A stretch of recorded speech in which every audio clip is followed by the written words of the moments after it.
de crainte que les corps ne restassent sur la croix pendant le sabbat, car c'était la préparation, et ce jour de sabbat était un grand jour. Les Juifs demandèrent à Pilate qu'on rompît les jambes aux crucifiés et qu'on les enlevât.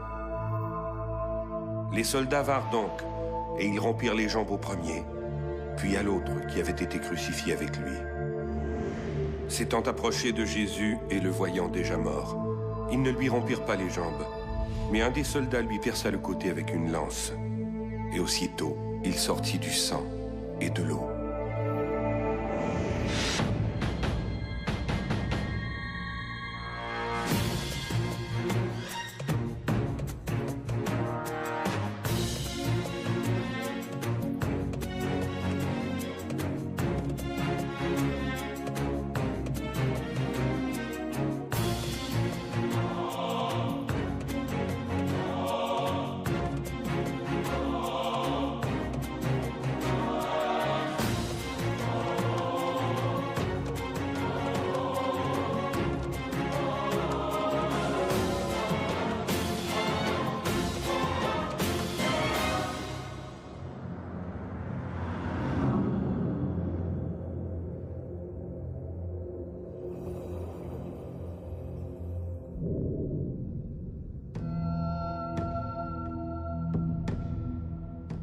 On raconte que durant la Deuxième Guerre mondiale, Adolf Hitler se serait retrouvé en possession d'une arme fantastique. Une arme qui aurait pu lui permettre de régner sur le reste du monde. Cette pièce d'artillerie n'avait cependant rien de conventionnel. Ce n'était que le fer d'une lance, celle qui aurait servi à percer le flanc du Christ en croix, la Sainte Lance, la lance du destin. J'ai voulu connaître la vérité sur les pouvoirs mythiques attribués à cette relique. À l'origine, c'est un grand prêtre juif qui s'appelait Finet et qui a fait forger cette lance. Elle symbolisait le pouvoir royal du peuple juif, le peuple élu de Dieu. Déjà dans la Bible, on voit David. Il s'introduit dans le camp du roi Saül, et pour montrer qu'il est parvenu jusqu'au roi, il plante, alors c'est toujours la fameuse lance d'origine, il plante la lance à côté de la tête du roi. Et à son réveil, le roi voit cette lance. Et David, le fameux David, vous savez, qui lutte contre Goliath, il dira au roi, tu vois que je pouvais te tuer, je ne l'ai pas fait. Et alors après, le roi Saül comprend qu'il a mal agi avec David et il se réconcilie avec lui. Alors là, c'est l'origine.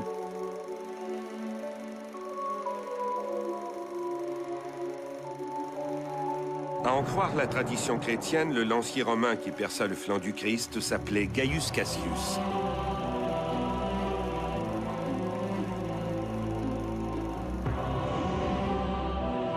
Qui était ce légionnaire que l'on surnommait Longinus? Alors, Longinus était un centurion romain et il était affecté à la garde, pas la garde, mais enfin à la police du Golgotha, si vous voulez, entre guillemets, parce que les Romains étaient naturellement une armée d'occupation. Moi, j'ai connu ça, hein, et il y avait le pouvoir juif et il y avait le pouvoir romain qui était l'armée d'occupation. Et lorsqu'il y avait des supplices juifs, les crucifixions entre autres, il fallait qu'il y ait une délégation romaine avec à la tête un centurion, en quelque sorte une sorte de petit capitaine, quoi. Bon. Et alors Longinus avait mal aux yeux. Vous allez voir l'importance. Et lui, comme il avait la vue un peu basse, il avait été désigné pour des fonctions subalternes. Bon, il n'y a pas grand danger à avoir exécuté des suppliciés. Et lui avait été désigné pour assister donc à la mort du Christ. Auparavant, Gaius Cassius, dit Longinus, aurait été chargé de suivre cet agitateur public qui se disait le Messie. Les paroles de Jésus auraient-elles influencé le légionnaire romain? Et il a vu le Christ, c'est historique, mourir entre les deux larrons, le bon et le mauvais, entre guillemets, et il a été étonné de voir l'attitude digne de ce supplicié, mais à ce moment-là, il s'est les sbires d'Hérode qui veulent briser les tibias du Christ parce que, justement, dans la Bible, il est dit qu'aucun des os de l'agneau pascal ne sera brisé, du Messie ne sera brisé. Alors, si on lui brise les os, le Christ, pour les Juifs, est un imposteur. Si on lui brise les os, le Christ n'est pas le Christ. Mais lui, sachant qu'on va briser les os pour que le supplicié, pour que la mort survienne avant le commencement du sabbat, on est un vendredi soir, il a un mouvement de compassion. Alors c'est là, il tue par compassion dans le fond. Alors il se saisit d'une lance et il la plonge entre la 4e et la 5e côte. Alors il faut savoir que dans l'armée romaine, plonger entre la 4e et la 5e côte, c'était un geste de compassion parce qu'on tuait rapidement l'ennemi. Et là, c'est là qu'il tue le Christ, il achève ses souffrances par compassion, mais en même temps, il rejoint un petit peu les Saintes Écritures parce qu'aucun des os de l'agneau pascal ne sera brisé. Aussitôt, il sortit du sang et de l'eau, raconte l'apôtre Jean. Selon la légende, à l'instant où le sang de Jésus coula sur la lance, le légionnaire retrouva complètement l'usage de la vue. Sa conversion fut immédiate.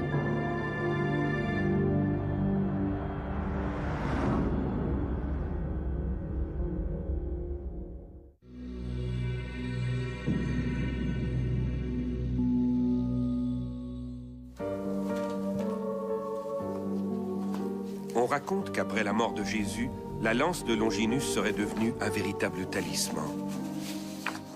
On disait qu'une armée précédée de la lance était invincible. Il y a une très vieille tradition qui veut que le porteur de la Sainte Lance devienne invincible, simplement par l'effet de la relique. Depuis le Xe siècle, plusieurs légendes racontent que certaines batailles ont été gagnées simplement parce que la Sainte Lance a été présente sur le champ de bataille. L'exemple le plus important est cette bataille en 955, où la Hongrie a été défaite par les troupes du Saint-Empire romain germanique. Les gens ont constaté qu'à chaque fois qu'un empereur ou un chef guerrier possédait cette lance, il était victorieux. Et puis il y avait aussi l'aura de la religion, le Christ. Faut pas oublier Constantin, par ce signe tu vaincras. Et c'est vrai que à l'époque, la plupart des conquérants étaient chrétiens. Hein. Et alors, ils remportaient des victoires. Et puis même à un moment, on perd la lance. Et je crois que c'est pendant les croisades, les troupes chrétiennes, les croisés, étaient en déroute. Et alors il y a un pèlerin, c'était un Provençal, qui a eu une révélation en pleine nuit. Et il a su que la lance était cachée dans une église de la cité qu'il devait défendre. Alors, il est allé la chercher, et effectivement, c'est la légende, et effectivement, il a découvert la lance. Alors, forcément, quand il l'a montré à ses compagnons, il y a eu un énorme élan d'enthousiasme, et ils ont remporté la victoire. Nimbée de cette aura de magie, la lance a traversé le temps. Ou les lances, devrait-on dire. Comme beaucoup de reliques liées à la passion du Christ, la Sainte Lance s'est multipliée. Alors après, cette lance, on la retrouve dans d'autres épisodes. Vers l'an 300, il y avait Maurice, qu'on appelait Saint Maurice, qui était un chrétien, à la tête d'une légion de chrétiens de Rome, qui s'appelait la Légion thébaine.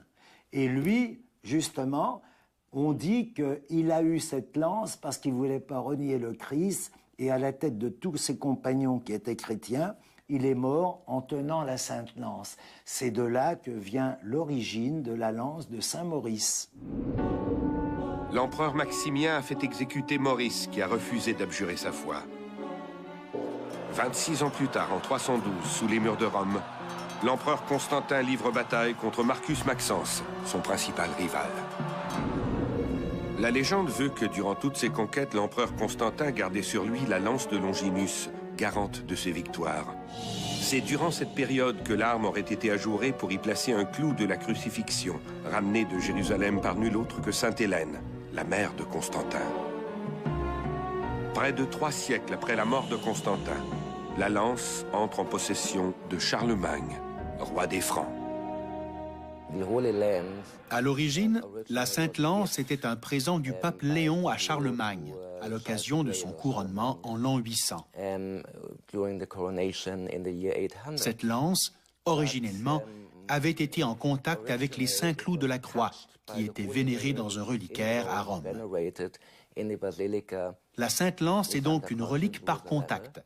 Elle est sanctifiée parce qu'elle a touché les clous qui eux-mêmes ont touché le sang du Christ. Mais Charlemagne l'a eu en sa possession et il n'a eu que des victoires. Bon. Et un jour, je crois que c'est lui ou un autre possesseur, il ne la quittait jamais durant ses conquêtes. Et une fois, je crois que c'est Charlemagne, l'a laissé tomber dans un ruisseau. Et là, tous ses compagnons ont vu là un mauvais présage, et effectivement après, il y a eu un problème. Dans les mois qui suivent, l'état de santé de l'empereur se détériore rapidement. Charlemagne s'éteint le 28 janvier 814.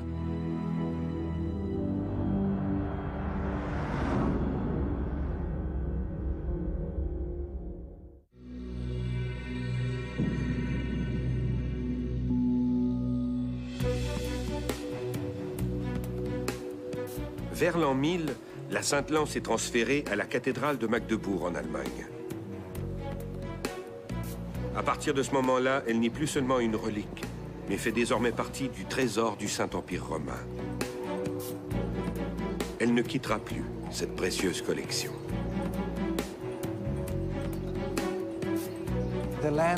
La Sainte Lance a toujours fait partie du trésor du Saint-Empire romain germanique, du moins depuis le Xe siècle.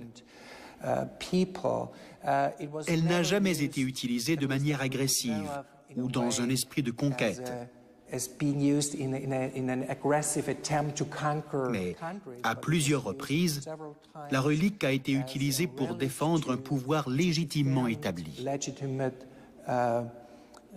Contre les Hongrois, par exemple, qui menaçaient le Saint-Empire en 955. Nous savons qu'à cette époque, la relique a été utilisée pour renforcer la détermination des soldats.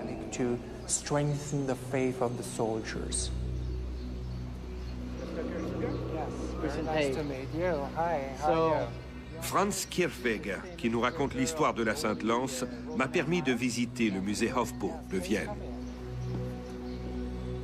Lorsqu'il est question de la Sainte Lance, aucune relique ne peut rivaliser avec celle exposée à Vienne, en Autriche. Un véritable objet de fascination populaire. On lui a donné plusieurs noms. Sainte Lance, Lance de Longinus, Lance de Saint-Maurice, Lance du Christ, ou encore Lance du Destin. C'est une lance à ailettes, typique de cette époque. Ce qui la rend spécifique, c'est que la lame elle-même a été perforée, mais qu'aucune tige n'a finalement été insérée à l'intérieur. À cause de cette faiblesse, à un moment donné, la lame s'est brisée.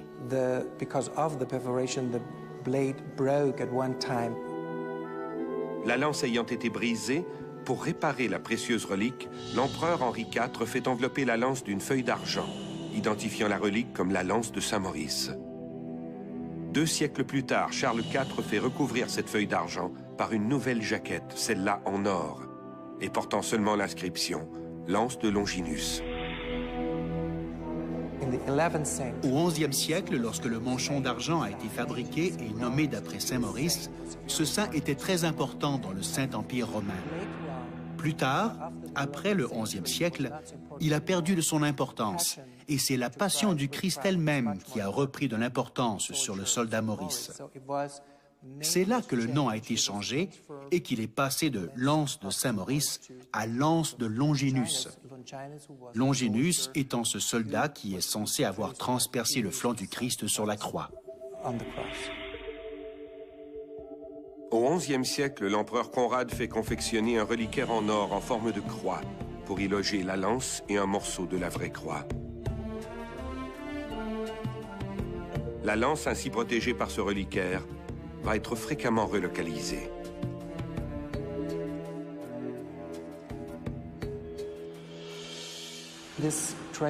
Ce trésor est toujours resté avec les empereurs et les rois, dans différents châteaux dont certains nous sont connus. C'est uniquement à partir du XIVe siècle qu'on a pensé, pour des raisons de sécurité, à disposer de différents endroits pour de plus longues périodes de temps. Ce furent d'abord Prague et Kolstein, en Bohême, puis plus tard, à compter de 1424, Nuremberg.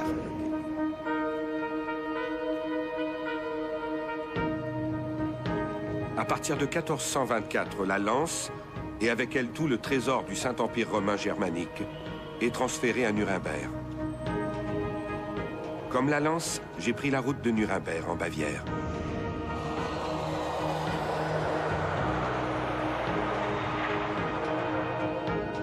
Au Moyen-Âge, un véritable culte s'est développé autour de la Sainte Lance. La relique était alors conservée dans l'hôpital de la ville, le Heiliggeistspital, l'hôpital du Saint-Esprit.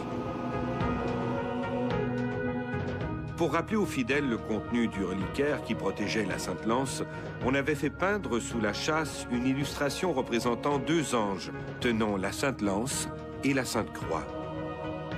Aujourd'hui, ce reliquaire, désormais vidé de son contenu, est conservé au Musée national de Nuremberg.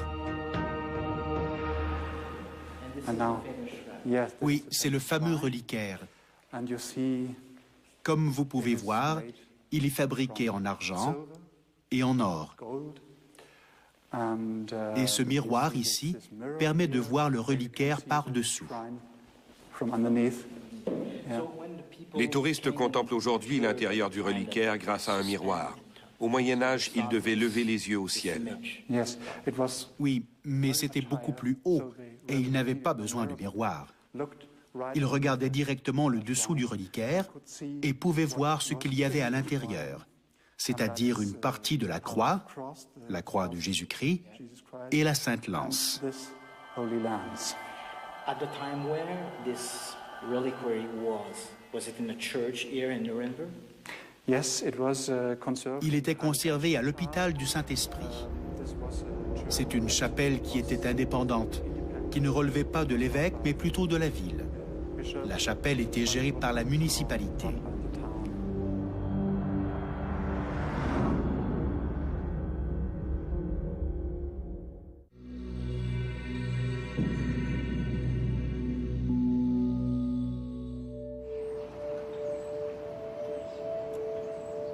Les pèlerins étaient si nombreux au Heiliggeistspital qu'il a fallu bientôt penser à une autre forme d'ostension.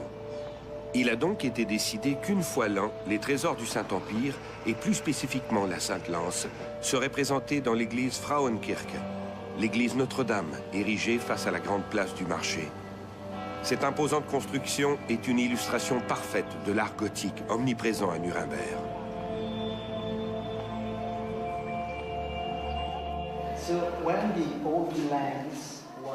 À l'hôtel de ville de Nuremberg se trouve cette gravure de la Sainte Lance.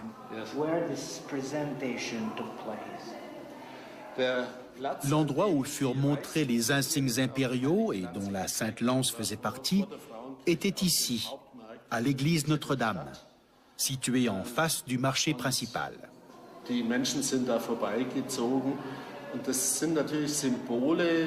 Ce trésor rappelait donc aux passants le pouvoir impérial.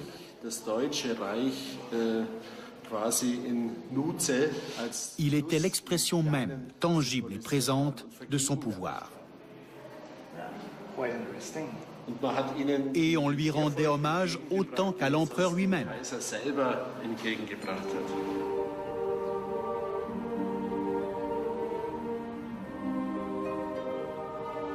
Tous les empereurs germaniques se rendaient une fois l'an à Nuremberg pour se recueillir devant la Sainte Lance et les précieuses reliques du trésor du Saint-Empire romain germanique.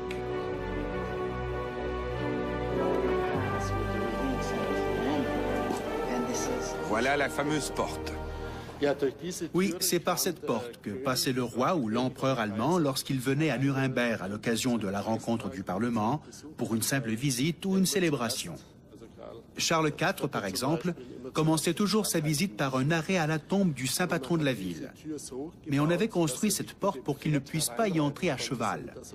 Il était plutôt obligé de descendre, on faisait faire au cheval le tour du bâtiment, et Charles IV se rendait à la tombe rendre hommage au saint patron de la ville et sortait par le portail principal où l'attendait son cheval, et de là, ils repartaient poursuivant leur chemin. Même l'empereur devait s'incliner devant le saint patron de la ville. Au début de la Renaissance, la ville de Nuremberg traverse son âge d'or.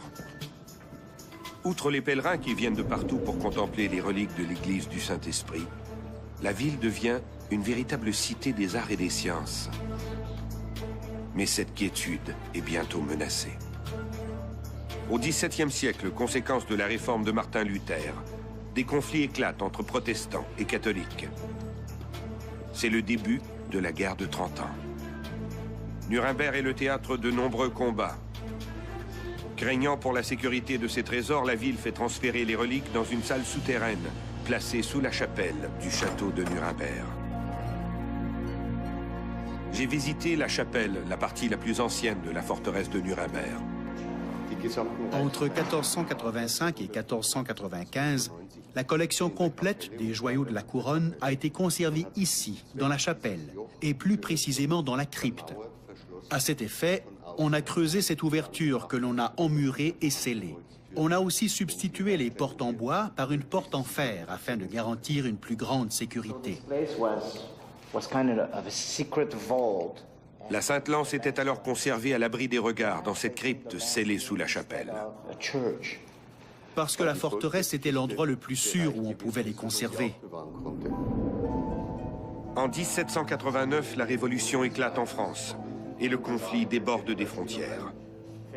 À Nuremberg, on craint à nouveau pour la sécurité des trésors de l'Empire. Le Conseil décide de mettre les reliques à l'abri, d'abord à Ratisbonne en 1796, puis à Vienne, où elles arrivent en 1800. À l'époque, le trésor a été évacué de Nuremberg parce que les troupes révolutionnaires françaises s'approchaient de la ville. Et le trésor a donc été déménagé à Vienne. Il est arrivé ici en 1800 et il est resté à Vienne depuis ce temps.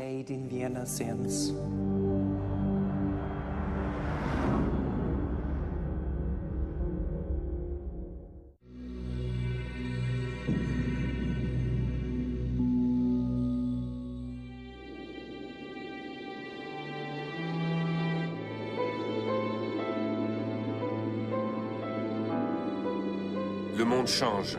Et en cette période charnière de l'Europe, les alliances et les empires se forment et se défont. En 1806, le Saint-Empire romain germanique est dissous. L'empereur d'alors, François II, de la puissante dynastie autrichienne des Habsbourg, devient François Ier, empereur d'Autriche. Avec ce remodelage de l'échiquier politique, Nuremberg perd la possession de la Sainte-Lance, qui demeure à Vienne.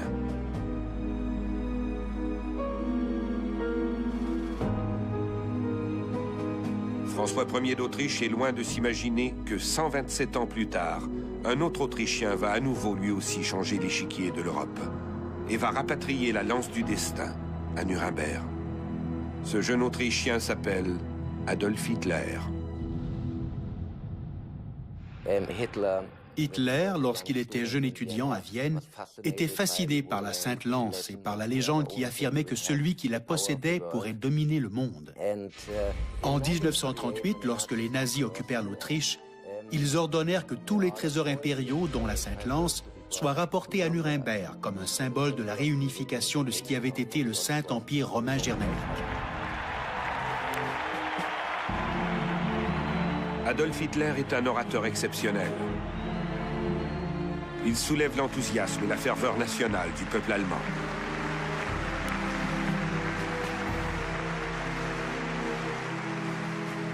Toutes les manifestations mettant en scène Hitler étaient calculées au millimètre près. Il suffit de penser aux photographies devant sa glace pour faire ses discours. Tout était fait pour faire adhérer les foules. D'ailleurs, plus la guerre va avancer, et plus vous verrez que Hitler va utiliser dans ses discours des figures millénaristes, chrétiennes ou apocalyptiques. Il y a vraiment le désir de faire vibrer les foules et d'utiliser la religion ou la religiosité pour faire adhérer les masses au régime nazi. D'ailleurs, le grand historien George Moss, juif, était encore en Allemagne à l'époque, il avait assisté une fois à une cérémonie de Nuremberg avec les croix gammées qui tournaient au flambeau, etc. Et il disait, même moi, juif, j'ai eu envie de lever le bras. Je sentais vibrer, et c'est de la propagande de génie. De nombreux ouvrages traitent les soi-disant origines occultes du parti nazi. 3 de ces ouvrages, The Spear of Destiny, la lance de la destinée, The Mark of the Beast, la marque de la bête, et Secrets of the Holy Lance, les secrets de la Sainte Lance, se consacrent essentiellement au rôle qu'aurait joué la Sainte Lance dans l'histoire du Troisième Reich. On y raconte entre autres que la lance aurait été utilisée lors de cérémonies occultes. Il faut savoir que déjà à la fin du XIXe siècle, l'Europe était un terreau fertile aux idées nouvelles et aux philosophies mystiques et ésotériques. L'Allemagne ne faisait pas exception en s'intéressant aux travaux d'une aventurière russe, Elena Petrovna Blavatsky. Madame Blavatsky, en fait, Elena Petrovna Blavatsky, c'était une occultiste russe, très connue à la fin du XIXe siècle. Et surtout, elle est la fondatrice en 1875 de la Société théosophique. Et cette Société théosophique, en fait, c'était plutôt mélangé hindouisme, un peu d'égyptomanie, avec en mélangeant le tout avec tout ce qui était découverte scientifique de l'époque. Elle a connu un succès phénoménal en Allemagne et en Autriche. Blavatsky soutient que l'humanité a connu plusieurs renouveaux spirituels, initiés par des races mères. Blavatsky, donc, comme je l'ai dit, compile plusieurs textes occultistes et part du postulat qu'il existe, qu'il a existé, qu'il existe et qu'il va exister 7 races mères. Et selon elle, notre époque serait l'âge de la race mère aryenne, qui serait, selon toujours elle, une race spirituelle. Et bien entendu, ces émules en Allemagne et en Autriche ont mêlé ces spéculations ésotériques avec l'idée d'une supériorité raciale aryenne. Il ne faut pas oublier que la fin du XIXe siècle est l'âge d'or du racialisme. En France, on a de l'inégalité des races de Gobineau. En Angleterre, Sir Francis Galton, le sociologue, développait aussi des théories raciales. C'est une chose vraiment très commune et très partagée à l'époque. Et là, ça c'est le point important pour notre sujet, parce qu'elle s'est tellement bien implantée en Autriche qu'elle a fait énormément d'émules qui eux-mêmes ont développé ces idées pré-indo-européennes ou indo-européennes qui se sont greffées par la suite dans des courants qu'on appelle folkish, c'est-à-dire mélangeant nationalisme, racisme et idées occultistes ou un peu païennes. Et après, ça s'est diffusé à une vitesse phénoménale en Allemagne et en Autriche. Et ça a permis de mettre en place un terreau, on va dire, précurseur du nazisme. Dans la foulée, on voit apparaître en Allemagne des sociétés secrètes qui se dédient à l'étude ethnologique des peuples germaniques. On y prêche ouvertement l'antisémitisme et le racisme.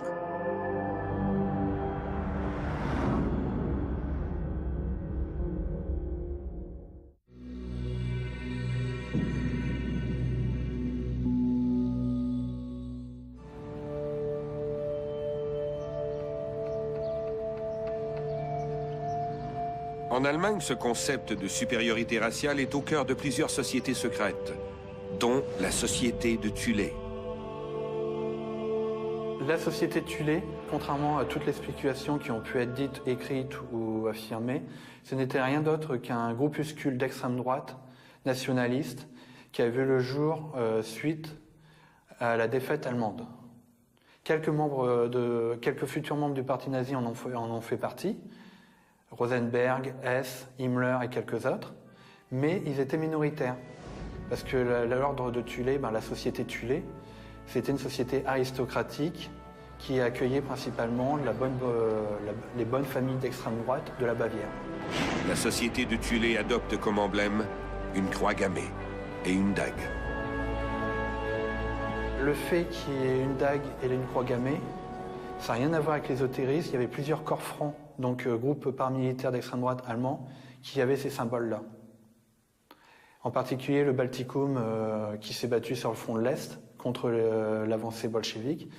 Eux avaient utilisé le symbole de la croix gammée. La croix gammée, à l'époque, c'était vraiment un symbole très courant, du fait justement de l'intérêt de la société allemande de la fin du 19e et du début 20e pour tout ce qui était arien et indo-européen, etc. L'un des membres de la société de Thulé, Dietrich Eckart, fonde le Parti travailliste, qui sera rebaptisé le Parti nazi par un jeune orateur qui a rejoint ses rangs, le futur Führer Adolf Hitler. Après la Première Guerre mondiale, il fut recruté par la Fuller Society, une sorte de loge aryenne qui avait fondé une entité politique nommée le Parti des travailleurs allemands, le DAP. Engagé à titre de conférencier, c'est lui-même qui exerça des pressions pour qu'on renomme le parti le NSDAP, le parti nazi. En somme, dès le début, les racines du parti nazi et l'histoire personnelle d'Adolf Hitler furent influencées par ces mouvements néo-gnostiques. Lorsque Hitler prend le pouvoir en 1933, il est déjà entouré de militants qui, depuis des années, baignent dans cette culture à la fois ésotérique et antisémite, dont Heinrich Himmler, qui fonde l'Ahnenerbe, la Société de l'héritage ancestral. Une pseudo-organisation archéologique dont le but ultime est de démontrer que les Allemands sont bel et bien cette race mère, héritière des Atlantes. Himmler envoie des groupes de chercheurs un peu partout à travers le monde pour recueillir des preuves de ce noble héritage. C'est vrai que Himmler a mis en place un institut de recherche qui s'appelait l'Ahnenerbe, l'héritage des ancêtres. Ça, il a existé. Mais dedans, il y avait 2-3 occultistes, mais le reste des scientifiques étaient de vrais scientifiques allemands. En particulier, il y avait un grand nombre d'archéologues de renom. Pourquoi? Parce que ces archéologues ou ces anthropologues avaient vu la possibilité d'utiliser les fonds de la SS pour faire leurs recherches. Et concernant l'expédition au Tibet, c'est clair que les archéologues, les anthropologues, ont utilisé les lubies de Himmler pour faire une expédition d'anthropologie raciale, comme il y en avait partout à l'époque.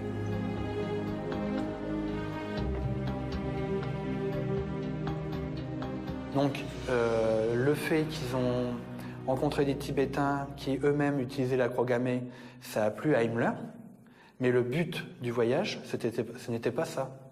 C'était vraiment de faire une expédition d'anthropologie raciale. Certains chercheurs passionnés d'occultisme croient que certains hauts dirigeants nazis ont pu être excités à l'idée de posséder la Sainte Lance. Et à l'automne 1938, la Sainte Lance est déposée dans le Hartbunker de Nuremberg, un ancien cellier transformé en chambre forte. Sitôt après le début des hostilités et l'invasion de la Pologne, on commença à construire des lieux sécuritaires destinés à abriter les œuvres d'art de Nuremberg. À la fin de février, il était possible d'apporter dans la voûte les premières œuvres les plus importantes, parmi lesquelles figuraient les reliques du Saint-Empire romain germanique. Les reliques du Saint-Empire romain germanique comprennent des bijoux, les vêtements du couronnement et une collection remarquable de reliques rassemblées par les premiers empereurs, parmi lesquelles celle qu'on appelle la Sainte Lance ou la Lance de Longinus.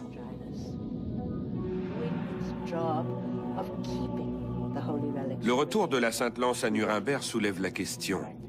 L'occulte a-t-il joué un rôle de premier plan dans l'éclosion et l'ascension du nazisme? Et c'est justement ce que j'ai voulu savoir. C'est vrai, par contre, que les nazis ont pris une relique à Vienne, la fameuse lance du destin. La fameuse lance, donc la lance du destin, c'est la lance utilisée par un légionnaire romain, Longinus ou Longin, pour piquer le flanc du Christ. Ça, c'est vrai qu'ils l'ont prise. Des indices démontrent que les nazis ont voulu utiliser ce trésor comme symbole de la gloire passée du défunt empire germanique, comme symbole glorieux du Saint-Empire réunifié. Toute cette histoire de l'occultisme nazi n'est peut-être construite que sur des demi-vérités et des interprétations douteuses. Mais comme le dit l'expression, il n'y a pas de fumée sans feu. Et dans le régime hitlérien, ce feu s'appelle Heinrich Himmler. Himmler était un occultiste convaincu. Il croyait en la réincarnation et croyait qu'il était lui-même la réincarnation d'un roi germanique de l'époque médiévale. Il voyait ces brigades SS comme l'incarnation d'un ordre nouveau, comparable à celui des chevaliers du Moyen Âge, des chevaliers teutoniques ou de l'ordre des Templiers. En tant qu'apostat, il détestait le christianisme avec fanatisme et souhaitait le remplacer par une forme d'idéologie païenne, une sorte de nouvelle gnose. De fait, il ordonna à ses officiers SS de lire la Bhagavad Gita, car un des messages que véhicule la Bhagavad Gita est qu'il n'y a pas de mal à tuer pour le guerrier, car en tant que guerrier, il est de son devoir de tuer. Tuer est le karma du guerrier, et celui-ci ne connaîtra une bonne réincarnation qu'à la condition de bien remplir son karma. Ainsi, la notion chrétienne de compassion était complètement étrangère à Himmler, comme au SS. Et tout ce qu'il souhaitait était de réinventer un ordre nouveau, fondé sur un modèle éthique complètement différent.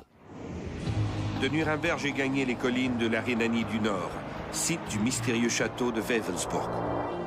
Ce château, construit en 1609, a été loué pour la somme symbolique de 1 Reichsmark par an en 1934 par les SS, commandés par Heinrich Himmler. À en croire des auteurs comme Ravenscroft, c'est dans les salles souterraines de ce château triangulaire que Himmler aurait présidé à des cérémonies occultes en compagnie de hauts dirigeants SS. Même la Sainte Lance, dit-on, y aurait été amenée pour être utilisée lors de ces cérémonies. En fait, Himmler compte y enseigner l'idéologie nazie et voir à l'entraînement de l'élite SS. Vers 1940, il imagine un immense complexe destiné à devenir un nouveau Reichstag, le centre du monde. L'architecture et la décoration commandées par Himmler présentent de curieux symboles occultes, dont le fameux soleil noir. C'est un soleil stylisé, composé de 12 éléments en forme de Z, et qu'on associe aujourd'hui à un symbole néo-nazi, le soleil noir. C'est également un symbole très important pour les néo-nazis, car en plus, c'était ici un endroit cher aux SS. Donc, ce symbole de la tour nord représente pour eux un symbole associé de très près à leur idéologie. Aujourd'hui, le château Wewelsburg abrite un musée rappelant les années SS, dirigé par Himmler. C'est à lui que l'on doit une grande partie de cette aura d'occultisme qui nimbe les forces du Troisième Reich, en intéressant après la guerre plusieurs auteurs à ce phénomène, dont Louis Pauwels et Jacques Bergier, qui publient en 1960 « Le Matin des magiciens ». Le Matin des magiciens de Pauwels et Bergier est un texte paru en 1960. Et ce livre a été une révélation pour toute une population adolescente ou post-adolescente des années 60, en rupture de culture religieuse et qui cherchait à découvrir autre chose. Le Matin des magiciens est une compilation de textes engagés d'occultistes ou d'adversaires du nazisme des années 30 et 40, qui avaient déjà commencé à développer l'idée que Hitler était un adepte du démon, qu'il avait rencontré Crowley, qu'il avait une politique magique sous-entendue, etc., etc. À partir de ce moment-là, le thème de l'occultisme nazi a été vulgarisé et s'est développé dans les couches populaires.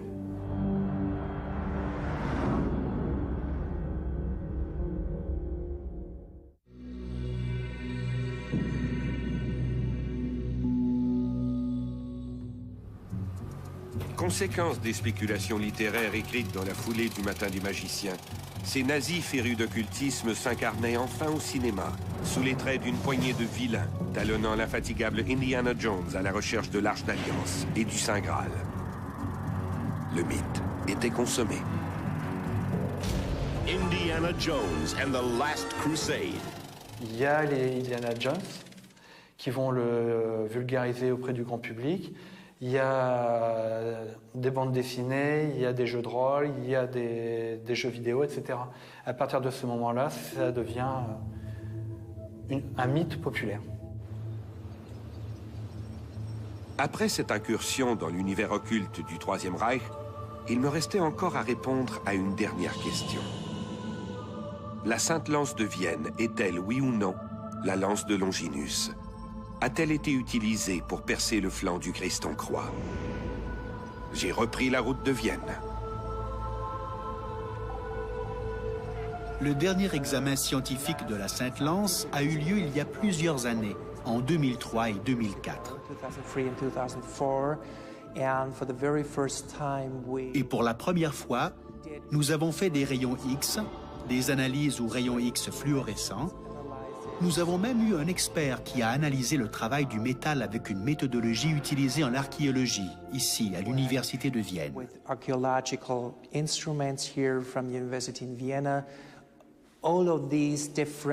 Toutes ces approches variées nous aident à mieux comprendre la structure très complexe de la lance et de ses composants.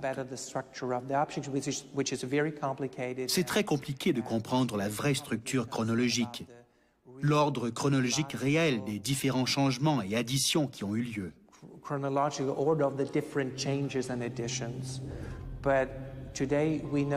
Aujourd'hui, nous savons à coup sûr qu'il s'agit d'une lance à ailettes carolingienne de la fin du 8e siècle qui, une centaine d'années plus tard, a connu des modifications, des additions, telles des lames dans sa partie basse, plus spécifiquement des perforations de la lame elle-même, l'insertion d'une tige métallique, l'addition de fils d'argent et, finalement, les manchons eux-mêmes.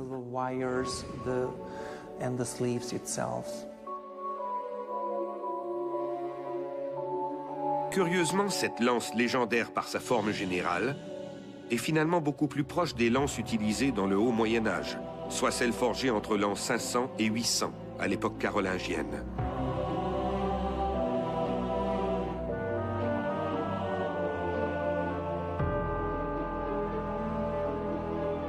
Si la Sainte Lance de Vienne remonte au Moyen-Âge, elle ne doit certainement pas être un exemplaire unique.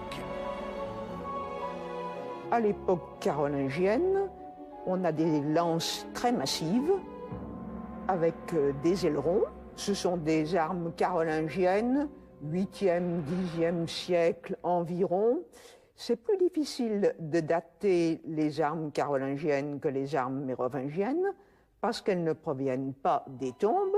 En France, ce sont des découvertes fortuites, des objets qui ont été abandonnés sans contexte. Yeah, hello. Welcome Indiana Jones. Thank you very much. Mais alors pourquoi? Pourquoi cette lance carolingienne s'est-elle substituée à la légendaire lance du légionnaire romain Longinus?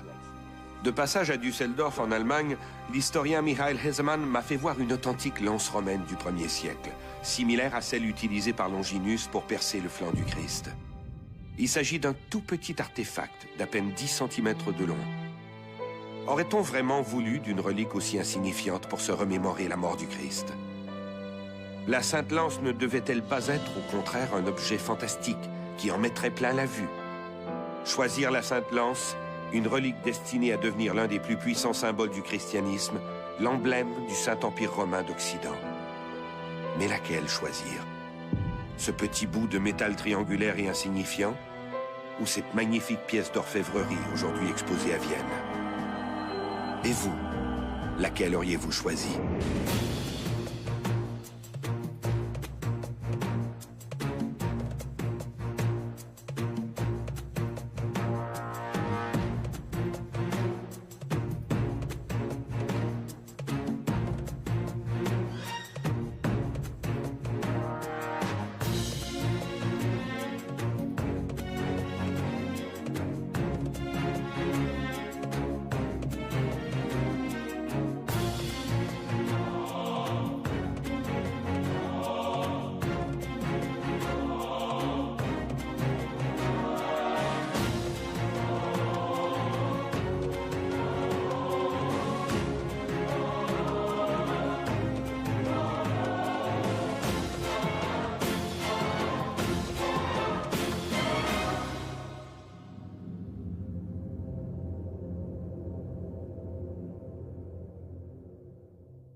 magiciens, ces nazis férus d'occultisme s'incarnaient enfin au cinéma, sous les traits d'une poignée de vilains, talonnant l'infatigable Indiana Jones à la recherche de l'Arche d'Alliance et du Saint Graal.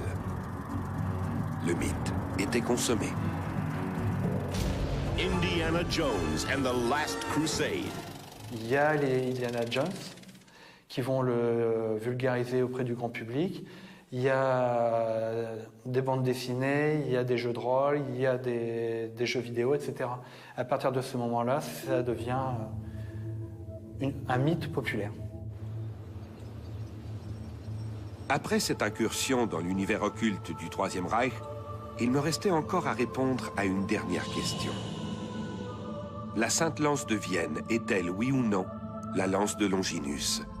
A-t-elle été utilisée pour percer le flanc du Christ en croix? J'ai repris la route de Vienne. Le dernier examen scientifique de la Sainte Lance a eu lieu il y a plusieurs années, en 2003 et 2004. Et pour la première fois, nous avons fait des rayons X, des analyses aux rayons X fluorescents. Nous avons même eu un expert qui a analysé le travail du métal avec une méthodologie utilisée en archéologie, ici, à l'Université de Vienne.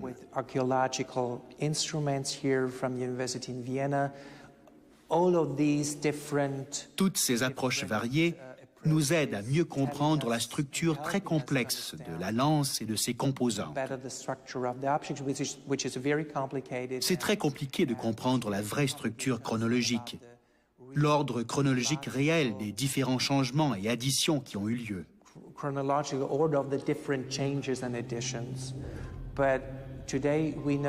Aujourd'hui, nous savons à coup sûr qu'il s'agit d'une lance à ailettes carolingienne de la fin du 8e siècle qui, une centaine d'années plus tard, a connu des modifications, des additions, telles des lames dans sa partie basse, plus spécifiquement des perforations de la lame elle-même, l'insertion d'une tige métallique, l'addition de fils d'argent et, finalement, les manchons eux-mêmes.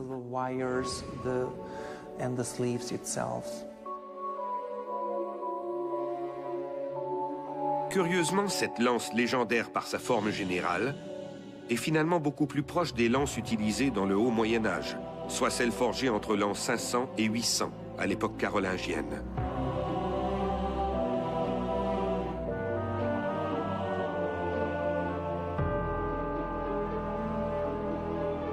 Si la Sainte Lance de Vienne remonte au Moyen-Âge, elle ne doit... Utilisée, composée de 12 éléments en forme de Z, et qu'on associe aujourd'hui à un symbole néo-nazi, le soleil noir.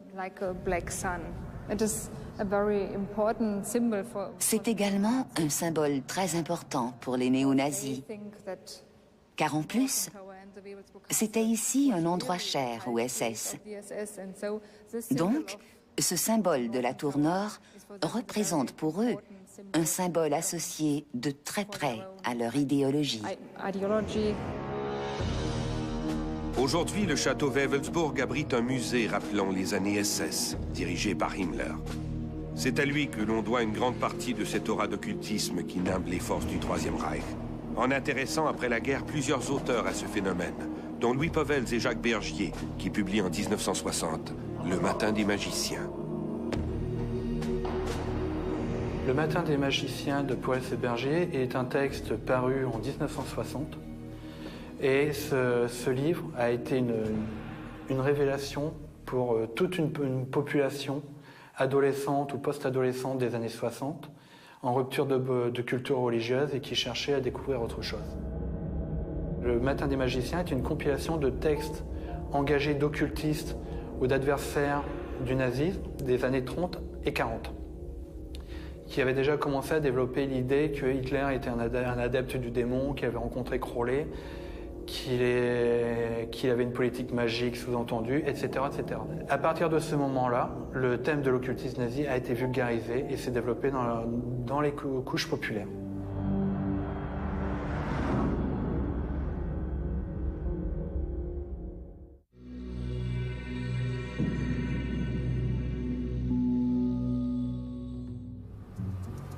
conséquence des spéculations littéraires écrites dans la foulée du Matin du magicien, ces nazis férus d'occultisme s'incarnaient enfin au cinéma, sous les traits d'une poignée de vilains, talonnant l'infatigable Indiana Jones à la recherche de l'Arche d'Alliance et du Saint Graal.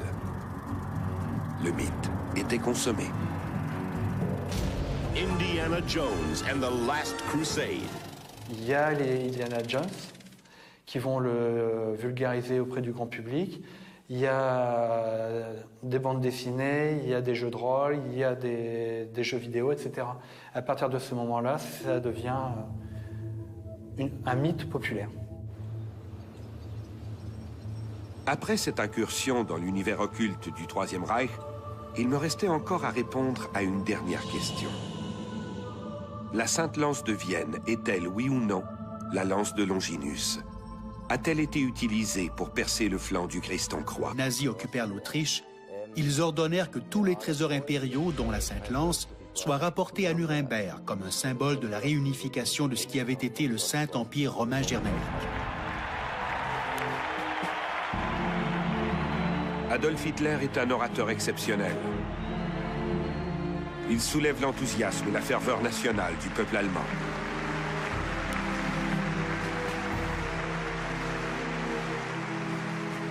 Toutes les manifestations mettant en scène Hitler étaient calculées au millimètre près.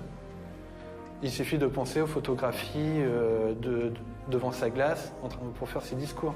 Tout était fait pour faire adhérer les foules.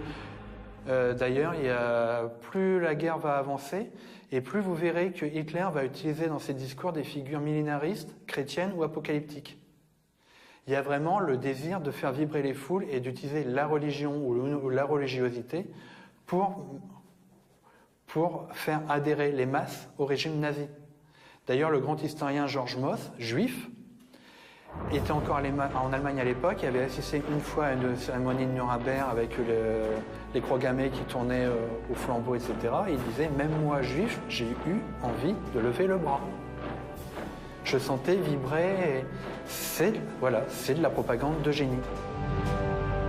De nombreux ouvrages traitent des soi-disant origines occultes du parti nazi. 3 de ces ouvrages, The Spear of Destiny, la lance de la destinée, The Mark of the Beast, la marque de la bête, et Secrets of the Holy Lance, les secrets de la Sainte Lance, se consacrent essentiellement au rôle qu'aurait joué la Sainte Lance dans l'histoire du Troisième Reich. On y raconte entre autres que la lance aurait été utilisée lors de cérémonies occultes. Il faut savoir que déjà à la fin du XIXe siècle, l'Europe était un terreau fertile aux idées nouvelles et aux philosophies mystiques et ésotériques. L'Allemagne ne faisait pas exception en s'intéressant aux travaux d'une aventurière russe, Elena Petrovna Blavatsky. Madame Blavatsky, en fait, Elena Petrovna Blavatsky, c'était une occultiste russe, très connue à la fin du XIXe siècle. Et surtout, elle est la fondatrice en 1875 de la Société théosophique. Et cette Société théosophique, en fait, c'était plutôt mélangé hindouisme, un peu d'égyptomanie, avec en mélangeant le tout avec tout ce qui était découverte scientifique de l'époque.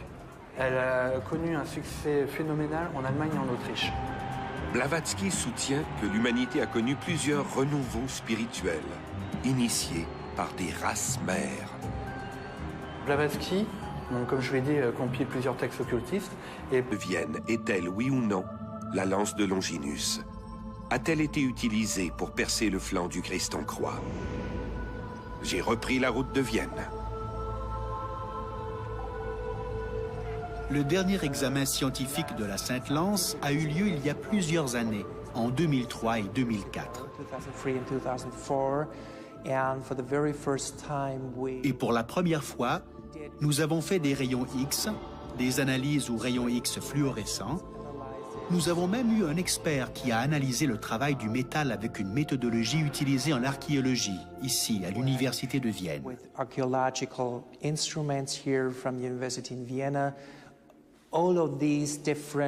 Toutes ces approches variées nous aident à mieux comprendre la structure très complexe de la lance et de ses composants. C'est très compliqué de comprendre la vraie structure chronologique, l'ordre chronologique réel des différents changements et additions qui ont eu lieu. Chronological order of the different changes and additions.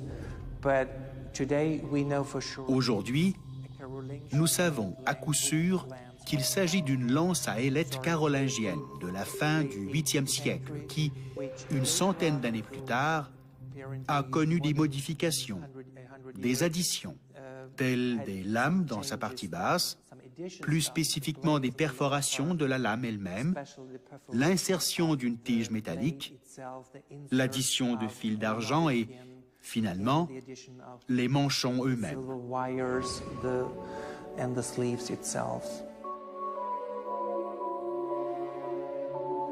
Curieusement, cette lance légendaire par sa forme générale est finalement beaucoup plus proche des lances utilisées dans le Haut Moyen-Âge, soit celles forgées entre l'an 500 et 800, à l'époque carolingienne.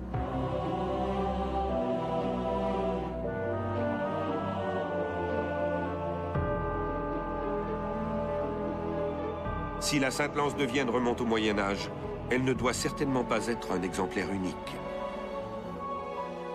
À l'époque carolingienne, on a des lances très massives avec des ailerons.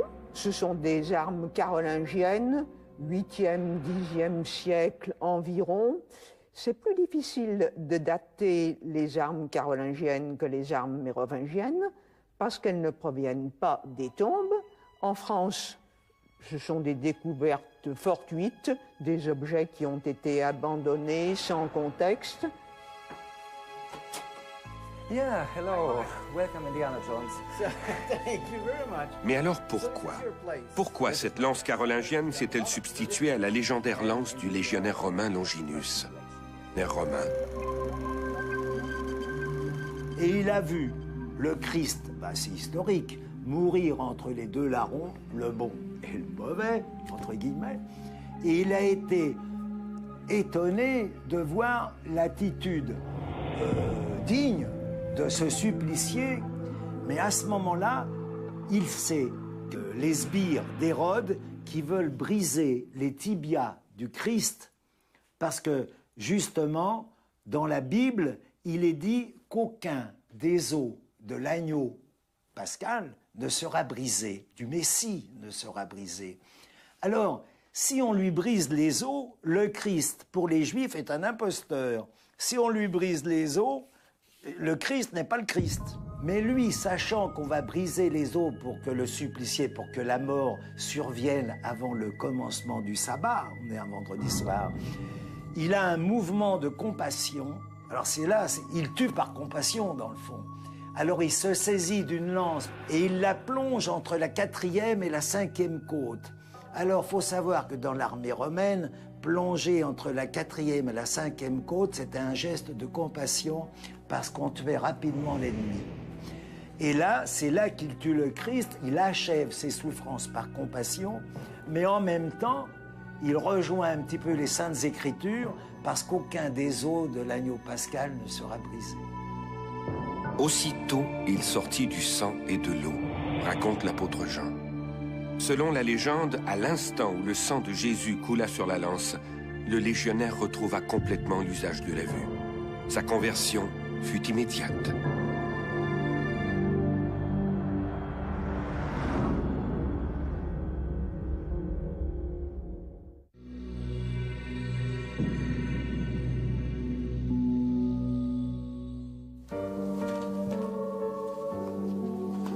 On raconte qu'après la mort de Jésus, la lance de Longinus serait devenue un véritable talisman. On disait qu'une armée précédée de la lance était invincible.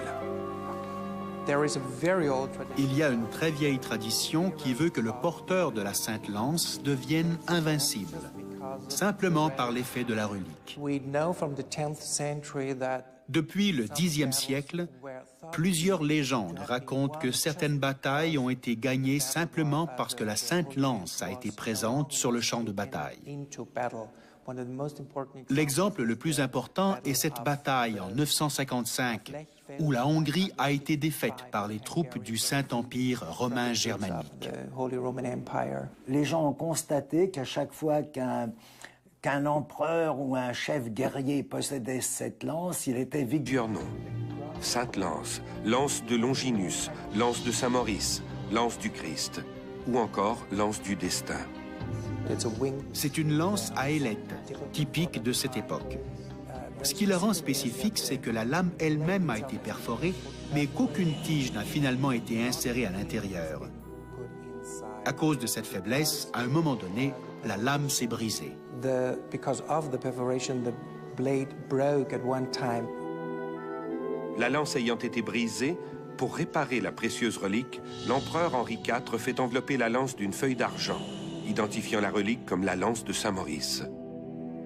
2 siècles plus tard, Charles IV fait recouvrir cette feuille d'argent par une nouvelle jaquette, celle-là en or, et portant seulement l'inscription « Lance de Longinus ». Au XIe siècle, lorsque le manchon d'argent a été fabriqué et nommé d'après Saint-Maurice, ce saint était très important dans le Saint-Empire romain. Plus tard, après le XIe siècle, il a perdu de son importance, et c'est la Passion du Christ elle-même qui a repris de l'importance sur le soldat Maurice. C'est là que le nom a été changé et qu'il est passé de lance de Saint-Maurice à lance de Longinus.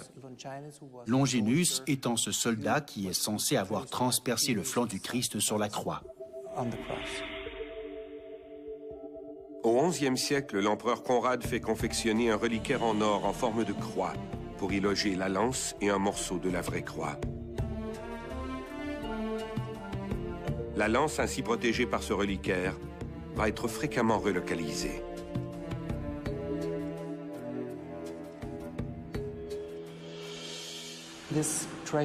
Ce trésor est toujours resté avec les empereurs et les rois, dans différents châteaux dont certains nous sont connus. C'est uniquement à partir du XIVe siècle qu'on a pensé, pour des raisons de sécurité, à disposer de différents endroits pour de plus longues périodes de temps. Ce furent d'abord Prague et Colstein, en Bohême, puis plus tard, à compter de 1424, Nuremberg.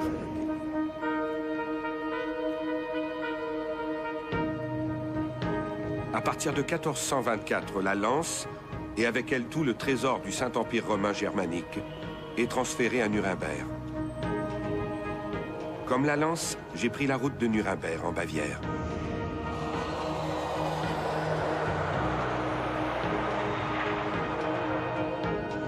Au Moyen-Âge, un véritable culte s'est développé autour de la Sainte Lance. La relique était alors conservée dans l'hôpital de la ville, le Heiliggeistspital, l'hôpital du Saint-Esprit. Pour rappeler aux fidèles le contenu du reliquaire qui protégeait la Sainte Lance, on avait fait... Les trésors impériaux, dont la Sainte Lance, soient rapportés à Nuremberg comme un symbole de la réunification de ce qui avait été le Saint-Empire romain germanique. Adolf Hitler est un orateur exceptionnel. Il soulève l'enthousiasme et la ferveur nationale du peuple allemand.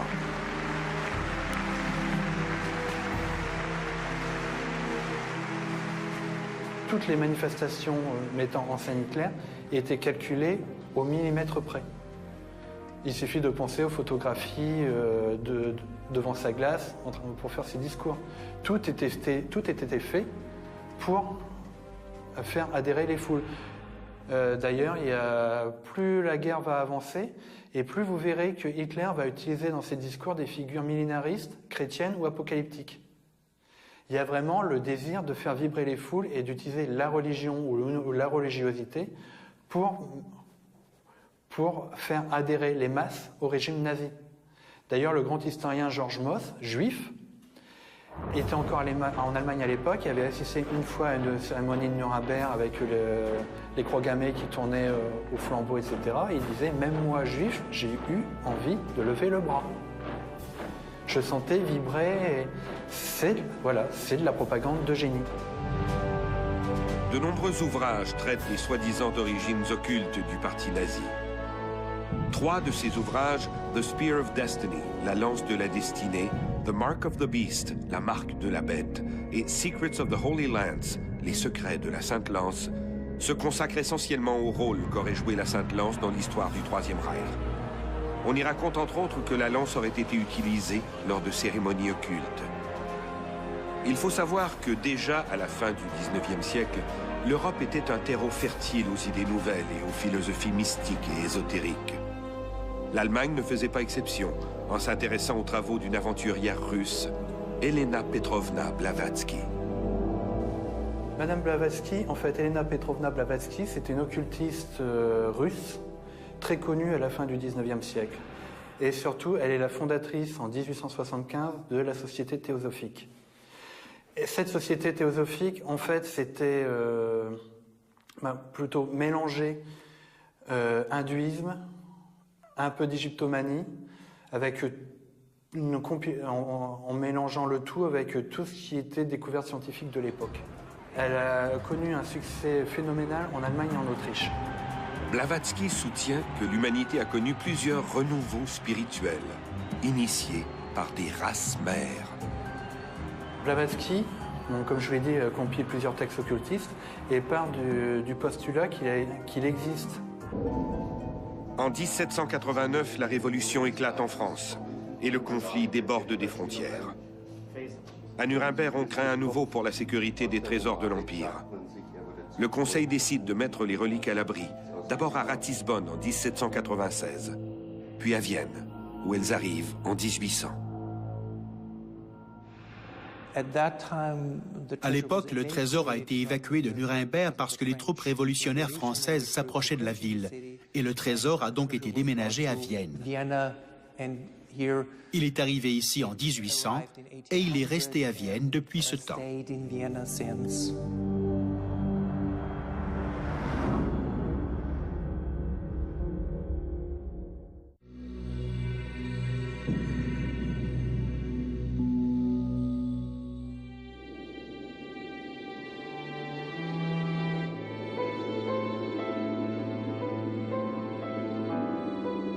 Le monde change, et en cette période charnière de l'Europe, les alliances et les empires se forment et se défont.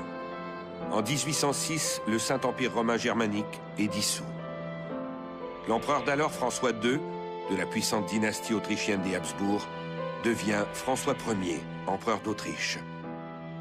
Avec ce remodelage de l'échiquier politique, Nuremberg perd la possession de la Sainte-Lance, qui demeure à Vienne.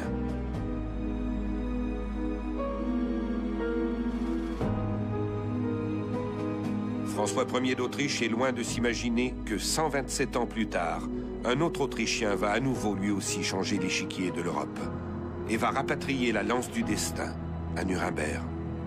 Ce jeune Autrichien s'appelle Adolf Hitler.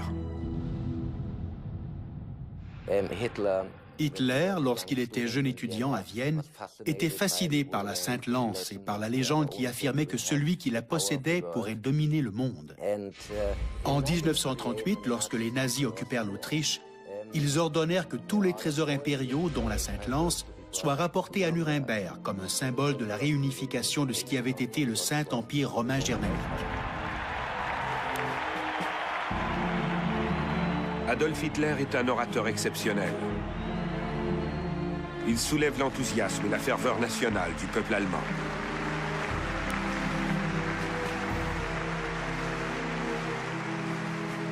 Toutes les manifestations mettant en scène Hitler étaient calculées au millimètre près. Il suffit de penser aux photographies devant sa glace pour faire ses discours. Tout était fait pour faire adhérer les foules.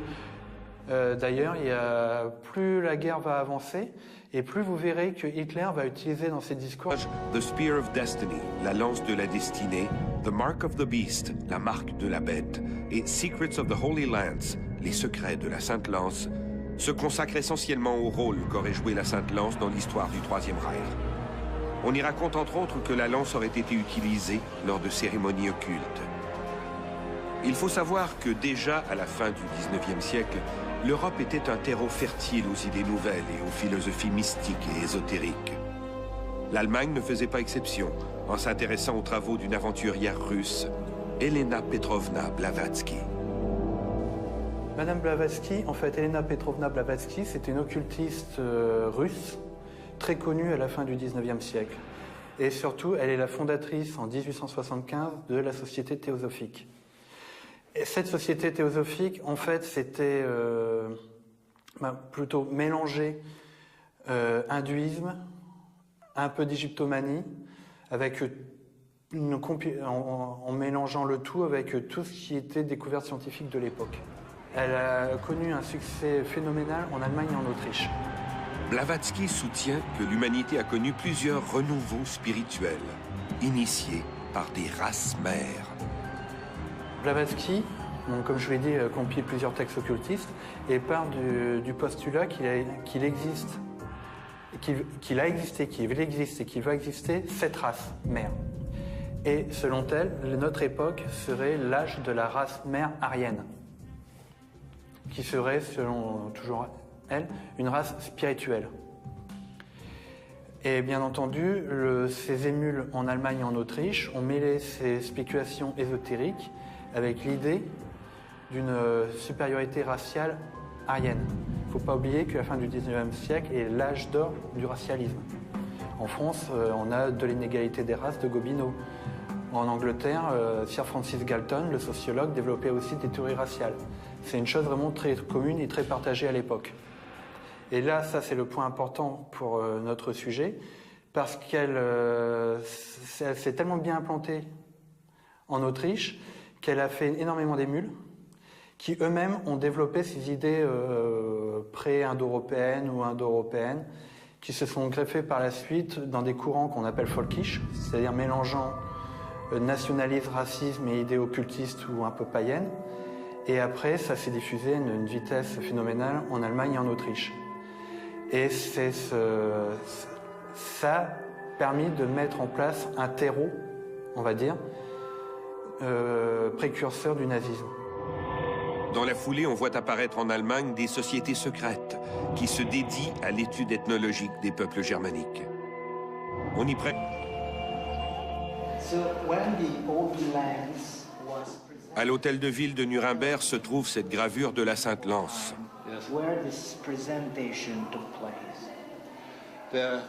L'endroit où furent montrés les insignes impériaux et dont la Sainte Lance faisait partie était ici, à l'église Notre-Dame, située en face du marché principal.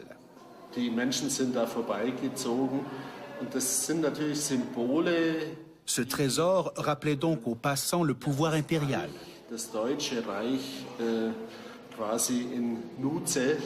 Il était l'expression même, tangible et présente, de son pouvoir. Et on lui rendait hommage autant qu'à l'empereur lui-même.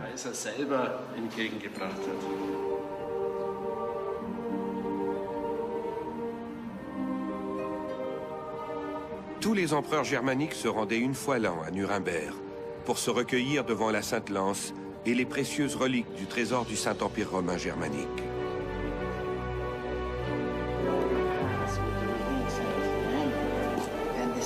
Voilà la fameuse porte.